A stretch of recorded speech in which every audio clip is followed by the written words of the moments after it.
अभी हमारे captain Chandrika sir हैं, कैप्टन चंद्रिका सिंह सर जो मेरे बगल में आप देख रहे हैं, इन्होंने बहुत अच्छा सवाल किया है कि हम किस मुद्दे से जाएं लोगों के पास और क्या कहेंगे कि आप जो है लेफ्टिनेंट कर्नल सुधीर कुमार सिंह को सपोर्ट करिए, इनको वोट करिए। सर, सबसे पहले बात है कि आज पूरे देश में फर्जीवाड़े का देशभक्ति बना हुआ है, जहां पे न किसी को फौज से सरकार है, न किसी को देश से सरकार है, सिर्फ और सिर्फ जातिगत राजनीति चल रही है, जहां पे कभी हिंदू से कभी मुस्लिम से। हम लोगों का जमाना सब दिन से जो है हिंदू मुस्लिम हम सभी एक साथ रहे हैं, सिख ईसाई सभी एक साथ रहे हैं। आज भी गांव में हम लोग रहते हैं, हम भी किसान के बेटे, हमने भी किसानी किया है। वहाँ पे आज भी जो है फलाने चाचा फलाने भैया वाला ही रिश्ता है, चाहे वो मोहम्मदन हो, चाहे वो ब्राह्मण हो, चाहे हिंदू हो, चाहे कोई भी।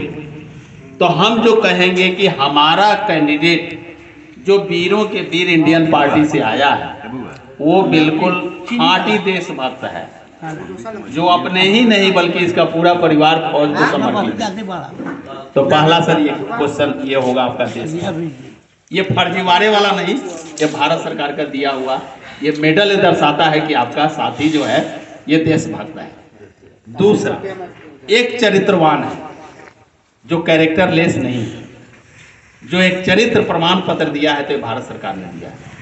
तीसरा, जिसके ऊपर कोई आपराधिक मुकदमा नहीं है, जो कहीं से किसी से लूट खसोट हत्या फलाना ठिकाना करके नहीं आया है, और प्योर वो इस देश का सेवा करते हुए जब वो आया है, अग्रणी रहा है, तो कल होकर के समाज अगर उसको मौका देता है तो सामाजिक परिवेश में भी वो अपना आकर के न झूठ करेगा, न फरेब करेगा, न चरित्रहीनता की बात करेगी, ना ही हमारे देश का उपद्रोह करेगा। तो पहला तो ये आप कहिए। दूसरा सर आपका क्वेश्चन है कि और क्या हो सकता है।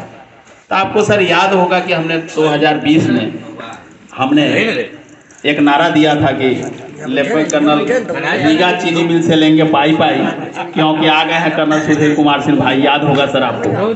और उस समय में जो रीगा चीनी मिल की मुहिम शुरू हुई थी, जो 90 करोड़ में से 40 करोड़ रुपया हम दिलवाने में सक्षम हुए थे अपने 40,000 किसानों का, और 50 करोड़ जब बाकी था तो ये मामला चला गया माननीय उच्च न्यायालय पटना को, तो उसके बाद हम लोग कुछ नहीं कर पाए।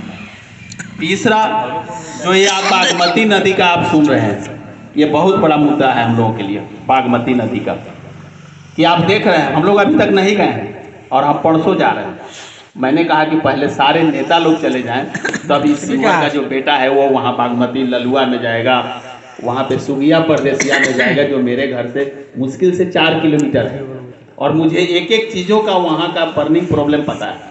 जानते हैं सर, आपने ये अब इसको हम ऐसे कहते हैं सर कि और लोग भी समझेंगे कि आपने डिसाइड किया कि आज लेफ्टिनेंट कर्नल सुधीर कुमार सिंह को यहाँ ढेंग बड़हरवा की धरती पर, बड़हरवा बगल में, ढेंग बगल में, हम लोग साथ में ही हैं, यहाँ पे बुलाना है। तो आपने क्या किया सर, इस टेबल को लगाया, फिर उस टेबल के ऊपर टेबल क्लॉथ लगाया, फिर पानी की बोतल दिया, फिर आपने चाय का अरेंजमेंट किया, जो हमारे साथी वीडियो में देख रहे हैं। वहाँ पर क्या है, बिहार सरकार ने बहुत बढ़िया काम किया है। देखिए, जो काम अच्छा करे ना उसको सपोर्ट करिए, और जो न करे उसकी अवहेलना करिए, उसकी आलोचना करिए। तो नदी से नदी ये 2 बोतल है, इन दोनों बोतल को जोड़ने का सर काम किया, और इन दोनों बोतल को जोड़ने के क्रम में जब याद होगा सर, आप लोग तो बहुत यंग हैं, हम तो 60 साल के हो गए, तो बागमती नदी में पहाड़पुर में मेला लगता था और बागमती स्नान हम लोग किए हुए, और ऐसी धार चलती थी कि सर वहाँ इतनी कटाव होती थी कि पहाड़पुर गांव के एकदम बगल तक नदी चली गई थी। हमारे कैप्टन सर को पता है, चंद्रिका सर, और वहाँ पे हम लोगों ने स्नान किया हुआ है। और वो बागमती की धारा जब बदल करके जब बेलवा घाट में सुलिस गेट बन गया, अस्थाक जी आप तो बहुत यंग हैं, तो सुलिस गेट जब बन गया और वहाँ से पानी का आना बंद कर दिया गया, तो पहाड़पुर नदी जो है बिल्कुल सूख गई। और नदी जब सूख गई तो हमारे यहाँ भी बाढ़ का प्रकोप नहीं हुआ, और जब से बाढ़ नहीं आया तब से उपजा खत्म हो गया। आपको याद होना चाहिए कि बागमती में नदी में जितना बाढ़ के पानी से, उसको बोलते हैं बाढ़ द्वारा लाई गई मिट्टी, इंग्लिश में बोलते हैं एल्यूवियल सॉइल, तो बाढ़ द्वारा लाई गई मिट्टी अब बागमती का सब नदियों से ज्यादा उपजाऊ होता था, और वो जो कीचड़ जाता था, जो पाक जाता था खेतों में ना सर, तो आपको खाद देने की जरूरत नहीं पड़ती थी। हमारा देखा हुआ है सर, खेसारी छींट देते थे, ऐसे चना लोग छींट देता था, क्या बोलते हैं, मसूर छींट देता था, केराव छींट देता था, मटर छींट देता था, केरैया जो बंगला होता है बकला वो छींट देता था सर, कटमन हो जाता था बिना खर्च के।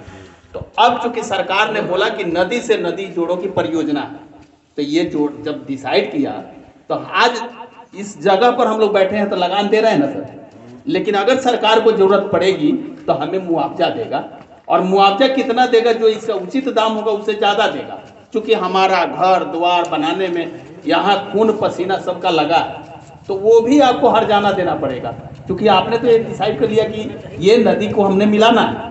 अब वहां मिलाने के क्रम में जो माफिया लोग हैं सर, अब इसको सीधे नहीं मिला रहे हैं, अब इसको आप ऐसे इसको समझिए सर कि ये इन दोनों को मिलाना है। अब ये खोदेंगे यहाँ और ये खोदेंगे यहाँ, इसमें जो है गरीबों का बहुत सारा जमीन जो ऑलरेडी लोग रसीद कटा रहे हैं, और उन लोगों का घर मकान आ रहा है कि हम इसको सीधा नहीं मिलाएंगे, यहां से यहां मिलाएगा तो ये पुरानी धार है जिसमें किसी का भी घर जमीन नहीं है।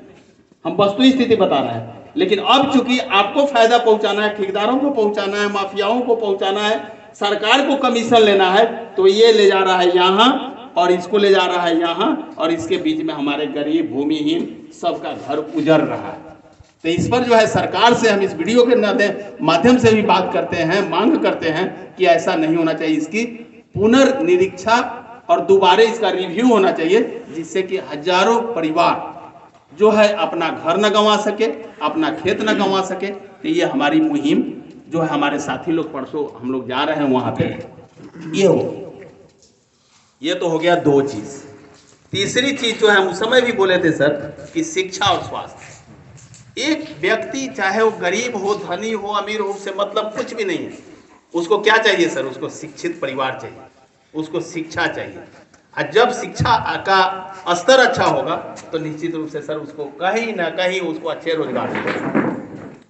आज क्या कारण है कि बिहार के हमारे आपके परिवार के बच्चे सबसे ज्यादा आईएएस हो रहे हैं? क्यों हो रहे हैं?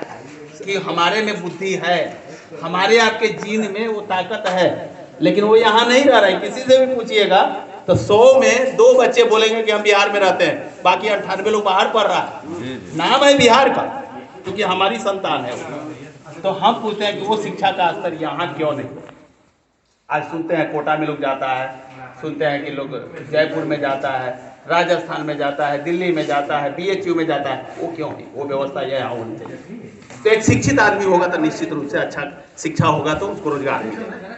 और चौथा जो है वो है स्वास्थ्य, कि हम सभी यहाँ बैठे हैं। आज लेफ्टिनेंट कर्नल सुधीर कुमार सिंह स्वस्थ है तब ना आपके सामने कुछ बोल रहा है। तो जब हम अस्वस्थ हो जाते हैं तो यहाँ से आपके सीतामढ़ी में ऐसे ऐसे लुटेरे डॉक्टर बैठे हैं, मैं नाम नहीं लेना चाहूँगा, जो कहते हैं कि बकरी और भैंस बेच करके मेरा फीस नहीं सधेगा, जाइए खेत बेच करके आइए तब मेरा फीस सधाइए। ये आप सभी जानते हैं। और उसके बाद में यहाँ से मरीज ट्रांसपोर्ट होता है वहाँ, उसको हमारे आपके जान की परवाह नहीं है, उसको परवाह सिर्फ और सिर्फ अपने पैसे से। तो स्वास्थ्य की व्यवस्था अच्छा कीजिए। ऊंचा दुकान तो बन गया लेकिन पकवान फीकी है। तो ये सब चीज़ों पर मेरा फोकस रहेगा, और जब अच्छी एक व्यवस्था होगी, जनप्रतिनिधि अच्छा ईमानदार होगा, तो निश्चित रूप से उसमें अच्छी बात है।